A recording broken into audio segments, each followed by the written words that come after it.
Greetings and salutations, YouTube. This is your friendly neighborhood armchair philosopher, Fragments of Memory.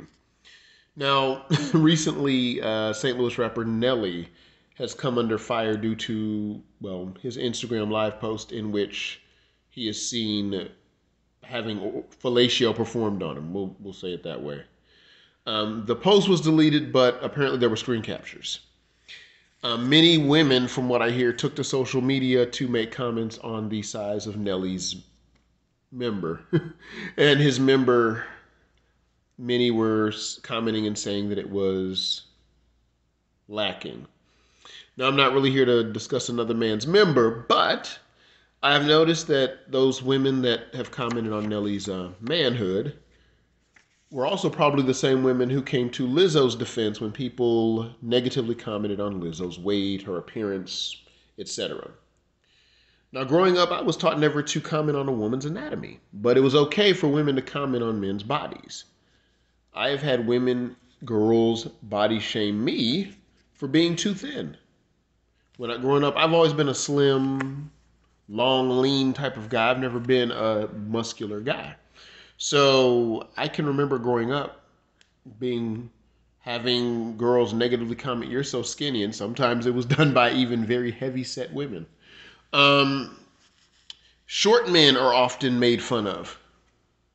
So if you're a short guy, if you're a heavy set guy, we always talk about a man's receding hairline, and we always attack a man's the size of his member. Now,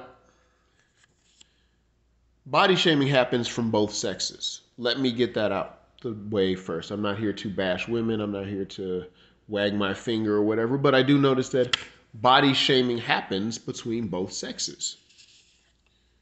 As little girls, women are given Barbie dolls, and Barbie has become synonymous with girls developing inferiority complexes and developing eating disorders because they want to look like the perfect Barbie doll. And it starts in and it comes from childhood. The same is done to us little boys, just in a different way. Now, as a child of the 80s, I was born in 1980, so my childhood was the 80s. I, as a little boy, was given another example to emulate. As a little boy, I was given He-Man and the Masters of the Universe. You know, He-Man, the super strong warrior. He's mild-mannered Prince Adam. He raises his sword, and the magical sword turns him into the mighty He-Man. I had Thundercats, where they were, this was Lion-O. He was the leader of the Thundercats, and he was a strong, muscular warrior. G.I. Joe, Superman. This is the era when Christopher Reeve was playing Superman and doing the Superman movies. And he was muscular and doing feats of strength and flying in the air and all of that. So I grew up with that, just as I grew up with Sylvester Stallone and Arnold Schwarzenegger on television and Hulk Hogan and Macho Man Randy Savage and Mr. T. All these very macho, masculine, big dudes. So what if you're the little skinny boy who has asthma and is more in your head than in your body? Well, you get made fun of by women and fun of by the other guys as well.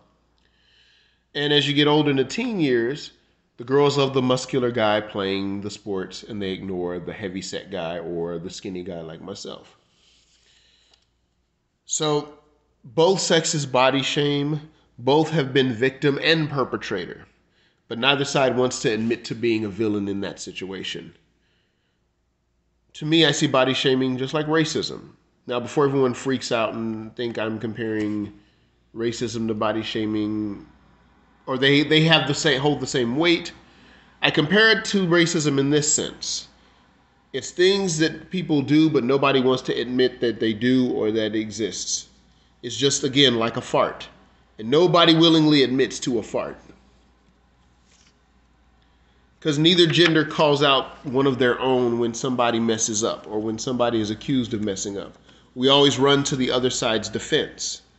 Because I believe if we speak against the person of the same gender, we're not only implicating them, we're also implicating ourselves in all the times we didn't act so wonderfully.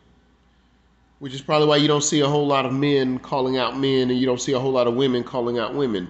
Now, don't get me wrong, There is that there are those rare exceptions. There are women that will call women out on their stuff, and there are men that will call other men out on their stuff.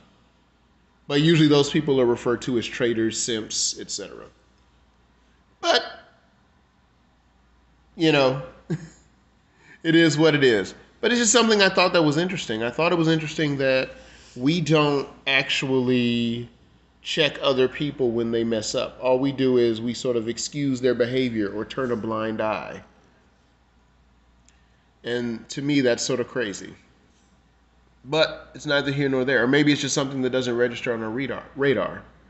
But to me, the thing with Nelly and Lizzo, it's like people were quick to defend Lizzo, but the same people defending Lizzo are also the same people attacking Nelly.